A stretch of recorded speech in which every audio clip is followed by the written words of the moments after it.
Vídeo de hoje do canal do Nicola vai falar sobre Vanderlan, a nova promessa da base do Palmeiras jogando no time principal. Bora te atualizar também sobre Vitor Pereira e a renovação de contrato com o Corinthians. São Paulo tentou a contratação de John, goleiro do Santos. Vou trazer números e detalhes sobre essa operação. Bora falar também sobre um lateral direito uruguaio mais perto do Flamengo, sobre Chay, de mudança para o Cruzeiro, as últimas do mercado de transferências, a negociação envolvendo Botafogo e Jafinho. Será que ele pode parar no Lyon? Tudo isso e muito mais a partir de agora.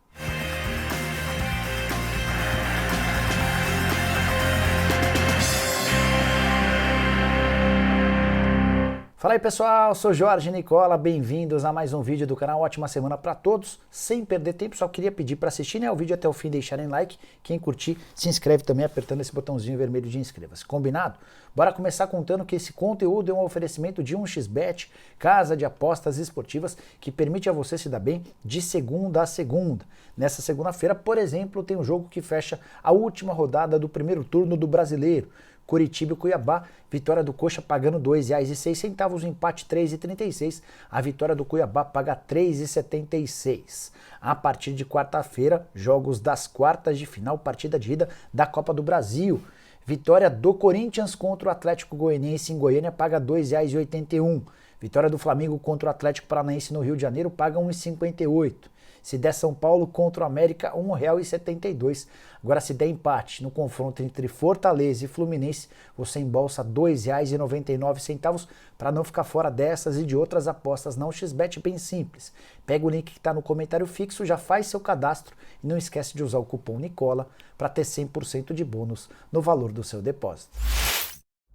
Bora começar o vídeo com o tradicional giro de notícias e a primeira informação é sobre Fausto Vera, o novo volante do Corinthians, embarcou na noite desse domingo da Argentina e passará ao longo da segunda-feira por exames médicos para assinar contrato. A ideia do Timão é apresentá-lo nessa terça-feira e colocá-lo à disposição para o confronto de quarta-feira na Copa do Brasil, 4.800.000 euros por 70% dos direitos econômicos. Fausto Vera que vai assinar com o Timão até 2026.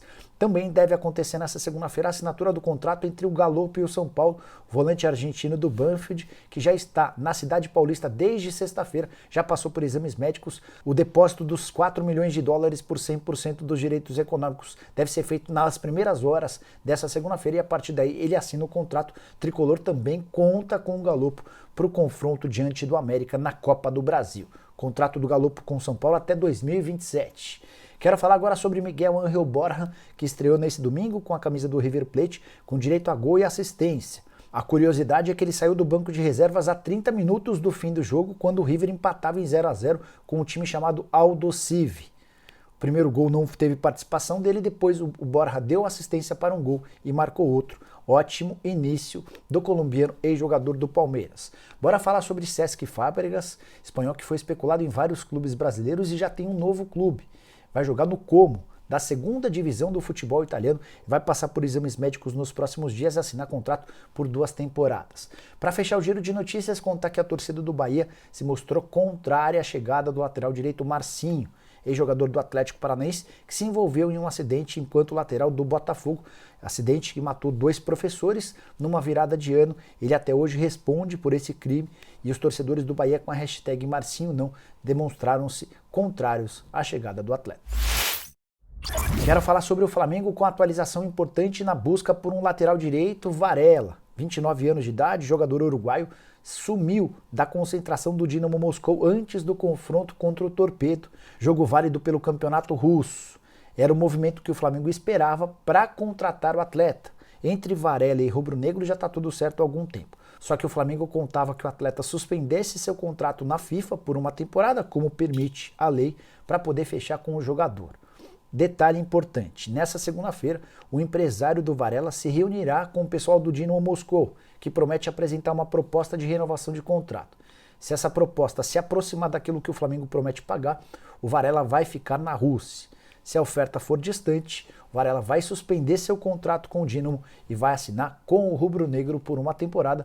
Flamengo que já trouxe o Cebolinha, o Arthur Vidal está em busca de mais um volante. O Wallace deve ser o primeiro reforço para essa posição de volante, caso as negociações com a Udinese avancem. Agora falar sobre Chay, novo reforço do Cruzeiro, que já havia contratado o zagueiro Luiz, o lateral Marquinhos Cipriano e o atacante Bruno Rodrigues. O Chay, que fez sucesso com a camisa do Botafogo na Série B do ano passado, estava muito perto de se mudar para o Bahia. Foi quando o Cruzeiro entrou na parada, conseguiu a contratação por empréstimo com opção de compra para a próxima temporada. Para ficar com o jogador em definitivo, o Cruzeiro vai precisar desembolsar 550 mil dólares, ou mais ou menos 3 milhões de reais, por 45% dos direitos econômicos. Os outros 55% seguiriam com a Portuguesa do Rio e com o seu representante. Chay, com a camisa do Botafogo no ano passado, teve números espetaculares pelo Botafogo. Foram 31 jogos, 8 gols e 8 assistências. Na volta do Botafogo à primeira divisão, ele perdeu espaço. Na atual temporada, por exemplo, 19 partidas, nenhum gol marcado e 3 assistências. Acho muito bom reforço para o Cruzeiro, que já está de olho na temporada de 2023, 99% de chances de acesso, de acordo com os matemáticos. Bora contar sobre o São Paulo, que tentou nos últimos dias contratar o goleiro John, 26 anos de idade, reserva no Santos. Ele só não joga porque o João Paulo é espetacular. Proposta que o São Paulo fez ao Peixe foi de 4 milhões de reais para transferência em definitivo do jogador. Essa história começou a tomar um pouquinho mais de proporção e conhecimento público depois que o Santos divulgou a ausência do John da partida contra o Fortaleza. O goleiro procurou o Lisca e disse que tinha uma proposta que queria mudar de clube. O Santos soltou uma nota oficial dizendo o seguinte, abre aspas, o Santos informa que recebeu uma proposta de outra equipe da Série A para a transferência do goleiro John. O clube entende que o atleta quer atuar, mas avaliou a oferta como baixa para o seu valor de mercado e a recusou prontamente, fecha aspas. Quero trazer detalhes sobre essa oferta. São Paulo, de acordo com o dirigente santista da minha confiança, sugeriu 4 milhões de reais para o repasse do John em definitivo. E o Santos recusou na hora. A ideia dos dirigentes alvinegros é manter o goleiro reserva ou então vendê-lo por uma cifra bem superior a esses 4 milhões de reais, atleta que na atual temporada só entrou em campo 2 vezes. Uma pelo Campeonato Brasileiro, na temporada passada um pouquinho mais de jogos, 11, e na temporada de 2020 foram 15 apresentações. A boa notícia para o torcedor do São Paulo é que além do Galopo, já contratado, e a busca por um atacante de lado de campo e de um zagueiro, o São Paulo também está de olho em um goleiro. Posição extremamente necessária, especialmente porque o Jandrei não tem dado conta do recado e o Thiago Couto deixou bem claro que não está pronto para jogar pelo tricolor. Agora falar sobre o Botafogo, mais especificamente sobre Jefinho, que foi o grande nome da vitória contra o Atlético Paranaense no último sábado. Jogador que atua como atacante, pertence ao Resende e está emprestado ao Botafogo até dezembro. A opção de compra é de 1,5 milhão de reais e vence em novembro.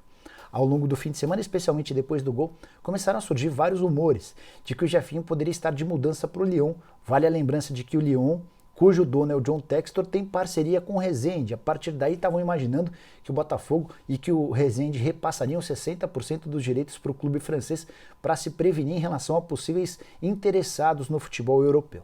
Antes de gravar o vídeo, conversei com o André Mazzucco, que é o diretor de futebol do Botafogo, e ele assegura que não existe nada a ver entre Jefinho e Lyon. O Botafogo pretende exercer o direito de compra com esse 1,5 milhão de reais e passar a ser dono do atleta que tem futuro bastante interessante, 22 anos de idade, desde que foi contratado. Primeiro para o time sub-23, depois para o time principal. Foram 8 partidas e esse gol marcado no time de cima.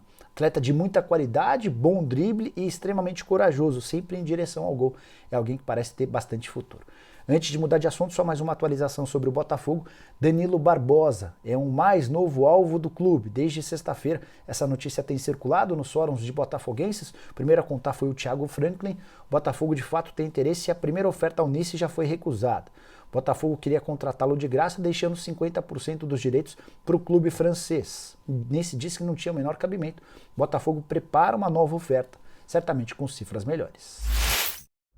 Quero falar sobre o Vasco e a demissão de Maurício Souza, algo que se tornou natural, especialmente por conta da péssima fase. O Vasco conseguiu no sábado perder por 1-0 para o Vila Nova, lanterna da Série B, time que não vencia há 14 rodadas. O Vasco, nesse período mais recente com o Maurício Souza, acumulava uma vitória nos últimos 6 jogos. Uma vitória, 2 empates e 3 derrotas com essa sequência. Além de se distanciar do Cruzeiro, o Vasco ainda foi ultrapassado pelo Grêmio e hoje é o 3º colocado. Preocupado com a chance de não subir, os dirigentes do Vasco demitiram Maurício Souza nesse domingo e estão atrás de um novo técnico. A grande pergunta é, a 777 vai ou não participar da escolha do próximo profissional? Antes de gravar esse vídeo, consultei uma fonte minha na 777 e a pessoa disse que a ideia do grupo americano não é participar, ter qualquer tipo de gerência na escolha desse treinador. Me soa esquisito, até porque o Paulo Brax já se tornou o executivo de futebol escolhido pela 777 para tomar conta do Vasco. Por que já não participar dessa escolha? E se o Vasco de fato não tiver o apoio financeiro da 777, certamente a busca vai ser por técnicos mais baratos. Cheguei a ouvir especulações de Renato Gaúcho e Odair Hellmann, nomes descartados sem o aporte financeiro da empresa. Se de fato o caminho for esse, aí pode acabar pintando um Guto Ferreira ou algo do gênero. Prometo ficar de olho nessa história para contar para vocês. Quero falar agora sobre o Corinthians com excelente vitória contra o Atlético Mineiro de virada 2-1 nesse domingo no Mineirão. Quem não abriu o placar a favor dos mineiros e no segundo tempo, com gols muito próximos, Fábio Santos fez 2 vezes e assegurou a segunda colocação do campeonato depois do fim do primeiro turno e a confirmação de um excelente momento. Corinthians, além de estar atrás apenas do Palmeiras no Campeonato Brasileiro, está nas quartas de final da Libertadores, enfrenta o Flamengo e também está nas quartas de final da Copa do Brasil. Seu adversário a partir de quarta-feira é o Atlético Goianiense.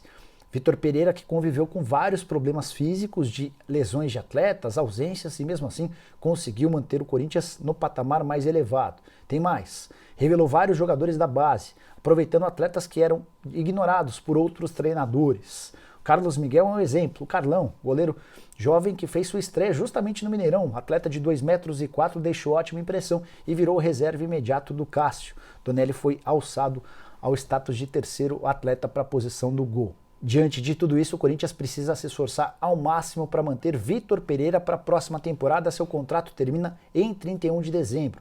Timão recentemente já procurou o português para tentar a extensão desse vínculo. E o Vitor Pereira afirmou que só vai conversar sobre esse tema no fim da temporada. Por que é tão importante mantê-lo? Primeiro, porque o mercado de técnicos no Brasil é bem ruim.